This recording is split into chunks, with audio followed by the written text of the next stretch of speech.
पुनर्जन्म। आज पुनर्जन्म को लेकर सनातन धर्म और अन्य मत संप्रदायों के मानने वाले लोगों के अलग अलग विचार हैं।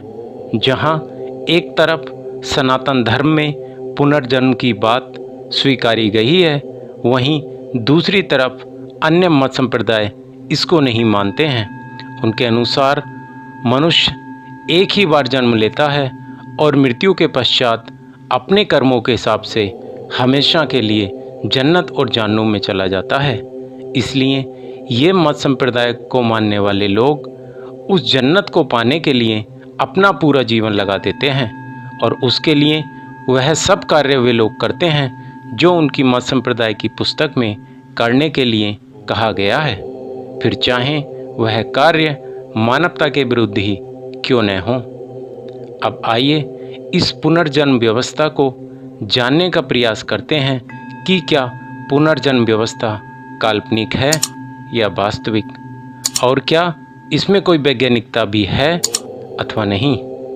इस प्रश्न का उत्तर जानने से पहले एक निवेदन, अगर वीडियो अच्छी लगे तो वीडियो को लाइक शेयर अवश्य करें, साथ ही चैनल को सब्सक्राइब भी कर दें। तो आइए शुरू करते हैं। भौतिक विज्ञान का एक सूत्र है, पदार्थ शाश्वत है। कोई भी वस्तु कभी नष्ट नहीं होती, परिवर्तित होती है। उदाहरणार्थ, जैसे वृक्ष सैकड़ों वर्ष बाद लकड़ी में परिवर्तित हो जाएगा, लकड़ी जलकर कोयला बन जाएगी, कोयला राख में परिवर्तित हो जाएगा, राख वायु के साथ उड़कर कण कण में बिखर जाएगी, जो हमको दिखाई भी नहीं देगी। पर वैज्ञानिक मानते हैं कि वृक्ष नष्ट नहीं हुआ, वह सूक्ष्म रूप से परिवर्तित होकर उन कणों में विद्यमान हैं जो हमें दिखाई नहीं देते। इसी तरह संसार की कोई भी वस्तु नष्ट नहीं होती, वह समय काल परिस्थिति के अनुसार परिवर्तित होती रहती है। विज्ञान का यह तर्क आत्मा की अमरता के साथ साथ पुनर्जन्म की प्रामाणिकता को भी सिद्ध करता है। विज्ञान का सबसे प्रबल व पुष्ट आधार है कार्य कारण एवं संबंध। यदि कार्य कारण एवं संबंध स्थापित नहीं होता तो कोई भी वस्तु विज्ञान की श्रेणी में नहीं आती है।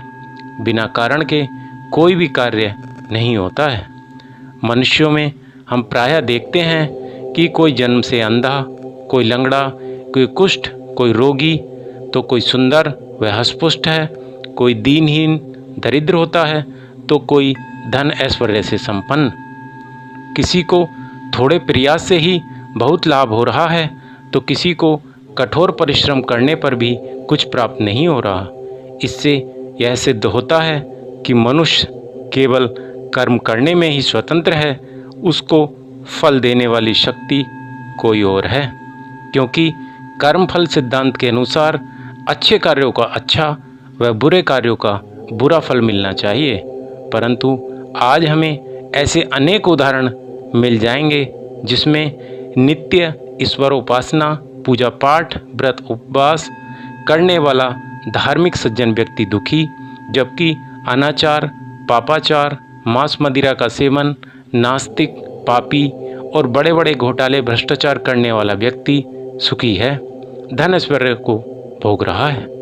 अब यहाँ पर विचार करने वाली बात यह है कि एक व्यक्ति बुरे कार्य करके भी सुखी है, वहीं दूसरी तरफ अन्य व्यक्ति अच्छे कार्य करके भी दुखी है। क्या कारण है कि कोई धनी परिवार में, कोई दरिद्र परिवार में, कोई विकलांग, कोई बलशाली, कोई सुंदर, कोई बदसूरत, कोई कुत्ता, बिल्ली, कीड़े मकोड़े, जीव जंतु इत्यादि के रूप में जन्म लेता है? ऐसा क्यों और किस आधार पर इनका जन्म होता है?